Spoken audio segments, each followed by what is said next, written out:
ಇವತ್ತಿನ ವಿಡಿಯೋದಲ್ಲಿ pepper chicken ಯಾವ ರೀತಿ ಮಾಡೋದಂತ ತೋರಿಸ್ಕೊಡ್ತಾ ಇದ್ದೀನಿ. ವಿಡಿಯೋ ಇಷ್ಟವಾದರೆ ಲೈಕ್ ಮಾಡಿ, ಶೇರ್ ಮಾಡಿ, ಸಬ್ಸ್ಕ್ರೈಬ್ ಮಾಡ್ಕೊಳ್ಳಿ. 1.5 ಸ್ಪೂನಷ್ಟು ಕೊತ್ತಂಬರಿ, ಅರ್ಧ ಸ್ಪೂನಷ್ಟು ಜೀರಿಗೆ, ಅರ್ಧ ಸ್ಪೂನಷ್ಟು ಬಡಸೊಪ್ಪು, 1.5 ಸ್ಪೂನಷ್ಟು ಕಾಳುಮೆಣಸು ಇಷ್ಟನ್ನು ಚೆನ್ನಾಗಿ ಫ್ರೈ ಮಾಡ್ಕೊಳ್ಳಿ. ಬೇಕಿದ್ದರೆ ಸ್ವಲ್ಪ ಎಳ್ಳು ಹಾಕ್ಕೊಳ್ಳಿ, ಟೇಸ್ಟ್ ಏನೋ ಚೆನ್ನಾಗಿರುತ್ತೆ. ಈಗ ಇದು ಡ್ರೈ ಆಗಿ ಫ್ರೈ ಆಗಿದೆ, ಸೊ ಅದನ್ನು ಪೂರ್ತಿ ಪುಡಿ ಮಾಡ್ಕೊಳ್ಳಿ. ಇಲ್ಲಿ ಎಣ್ಣೆಗೆ ಬೆಳ್ಳುಳ್ಳಿ ಮತ್ತು ಕರಿಬೇವು, ಒಂದು ಕೆಂಪು ಮೆಣಸನ್ನು ಹಾಕ್ಕೊಂಡಿದ್ದೀನಿ. ಸೊ ಈಗ ಇದು ತಣ್ಣಗಾಗಿದೆ, ಇದನ್ನು ನಾವು ಪುಡಿ ಮಾಡ್ಕೊಳ್ಳೋಣ. ಈಗ ನಾವು ನೀರುಳ್ಳಿ ಹಾಕ್ಕೊಂಡಿದ್ದಕ್ಕೆ ಒಂದೇ ಒಂದು ನೀರುಳ್ಳಿ ಸಾಕಾಗುತ್ತೆ. ಅದನ್ನು ಹಾಕಿದ್ದಕ್ಕೆ ಒಂದ್ಸರಿ ಚೆನ್ನಾಗಿ ಫ್ರೈ ಮಾಡ್ಕೊಳ್ಳಿ. ಅದಾದಮೇಲೆ ಒಂದು ಅರ್ಧ ಸ್ಪೂನಷ್ಟು ಶುಂಠಿ ಬೆಳ್ಳುಳ್ಳಿ ಪೇಸ್ಟನ್ನು ಹಾಕ್ಕೊಂಡಿದ್ದೀನಿ. ಸ್ವಲ್ಪ ಫ್ರೈ ಆದಮೇಲೆ ತೊಳೆದಿರೋವಂಥ ಚಿಕನ್ ಹಾಕ್ಕೊಂಡು, ಒಂದು ಕಟ್ ಮಾಡಿರೋವಂಥ ಕಾಯಿ ಮೆಣಸು, ಉಪ್ಪನ್ನು ಹಾಕ್ಕೊಂಡು ಫ್ರೈ ಮಾಡ್ತಾಯಿದ್ದೀನಿ. ನೋಡ್ತಾ ಇದ್ದೀರಲ್ಲ.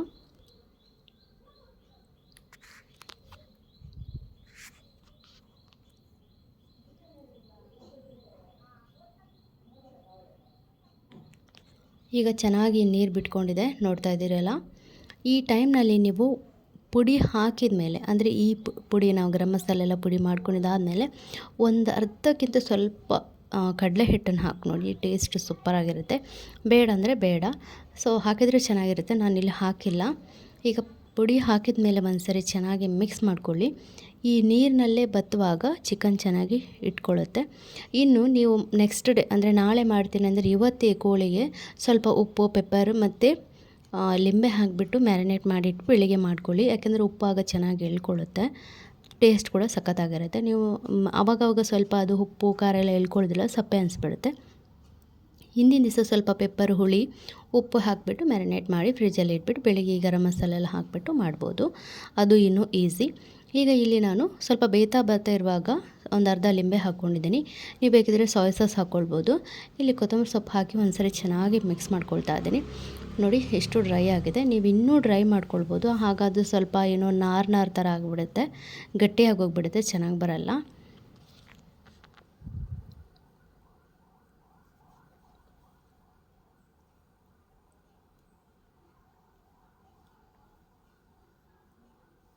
ಈಗ ನೋಡಿ ಎಣ್ಣೆ ಬಿಟ್ಕೊಳ್ತಾ ಇದೆ ಚೆನ್ನಾಗಿ.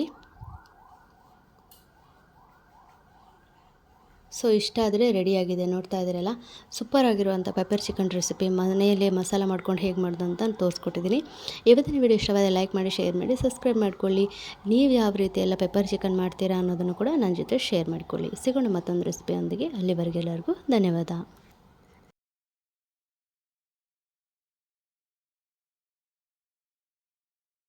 ಅಂದರೆ ನೀವು ಈ ರೀತಿಯಾದಂಥ ಬ್ರೇಕ್ಫಾಸ್ಟ್ ರೆಸಿಪಿನ ಮಾಡ್ಬೋದು. ಫ್ರೆಂಡ್ಸ್ ಆ್ಯಂಡ್ ಫ್ಯಾಮಿಲಿಗೆ ಶೇರ್ ಮೂಲಕ ಸಪೋರ್ಟ್ ಮಾಡಿ. ವಿಡಿಯೋಗೆ ಲೈಕ್ ಮಾಡೋದನ್ನು ಮರಿಬೇಡಿ. ಈಗ ಇಲ್ಲಿ 1.5 ಮಾಡ್ಕೊಳ್ಬೋದು. ಮಿಕ್ಸಿ ಜಾರಿಗೆ ಹಾಕ್ಕೊಂಡಿದ್ದೀನಿ. ರವೆನ ನಾನು ನೆನೆಸಿ ಹಾಕ್ಕೊಂಡಿದ್ದೀನಿ. ನೀವು ಡೈರೆಕ್ಟಾಗಿ ಕೂಡ ಹಾಕ್ಕೊಳ್ಬೋದು. ಇಲ್ಲ 5 ಸ್ಪೂನಷ್ಟು ಮೊಸರನ್ನ ಹಾಕ್ಕೊಂಡಿದ್ದೀನಿ. ಚೆನ್ನಾಗಿ ರುಬ್ಕೊಳ್ಬೇಕು. ಯಾವುದೇ ಕಾರಣಕ್ಕೆ ಇದು ತೆಳುವಾಗಬಾರ್ದು. ನೋಡಿ, ದೋಸೆ ಇಟ್ಟಿರುತ್ತೆ ಅಲ್ವಾ, ಉದ್ದ ಇತ್ತು, ಹಾಗಾಗಿ ಇದು ಬೇಯಿಸ್ಕೊಳ್ಬೇಕು. ಹಿಟ್ಟನ್ನು ಹಾಕಿ ಅದರಲ್ಲಿ ಬೇಯಿಸುವಾಗ ಅದು ಚೆನ್ನಾಗಿ ಏಳಬೇಕಲ್ಲ, ಹಾಗಾಗಿ ಎಣ್ಣೆ ಸ್ವಲ್ಪ ಜಾಸ್ತಿ ಹಾಕ್ಕೊಳ್ಬೇಕಷ್ಟೇ. ಈಗ ಈ ಏನು ನಮ್ಮ ಮಿಕ್ಸಿಯಲ್ಲಿ ಏನು ರುಬ್ಬಿ ಇಟ್ಕೊಂಡಿದ್ವಿ ಅದಕ್ಕೆ ಒಂದು ಕಾಯಿ ಮೆಣಸು ಎಲ್ಲ ಹಾಕ್ತಾಯಿದ್ದೀನಿ. ಮಕ್ಕಳಿಗೆ ಏನಾದರೂ ಕೊಡ್ತೀನಿ ಅಂತಂದರೆ ಕೈ ಸಿಗುವಾಗ ಖಾರ ಆಗುತ್ತೆ ಅದು.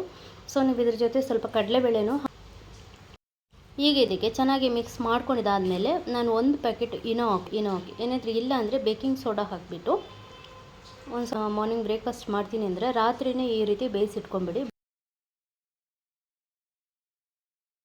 ಈಗ ನಾನು ಇದನ್ನು ಇಡ್ಲಿ ಪಾತ್ರೆಗೆ ಇಟ್ಟು ಬೇಯಿಸ್ತೇನೆ. ಸಾಧಾರಣ ಒಂದು 20 ನಿಮಿಷ ಬೇಯಿಸಬೇಕಾಗತ್ತೆ.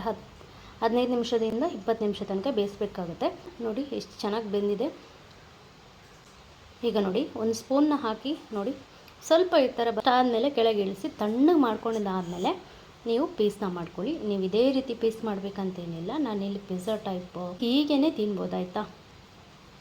ತುಪ್ಪ ಸವರ್ಬಿಟ್ಟು ಒಂದು ಪಾತ್ರೆಗೆ. ಸೊ ನಿಮಗೆ ಹೀಗೇನೆ ತಿನ್ನೋಕ್ಕೆ ಇಷ್ಟ ಇಲ್ಲ ಅಂದರೆ ಸ್ವಲ್ಪ ತುಪ್ಪನ ಮಾಡ್ಕೊಳ್ಳಿ. ನೋಡಿದ್ರಲ್ಲ.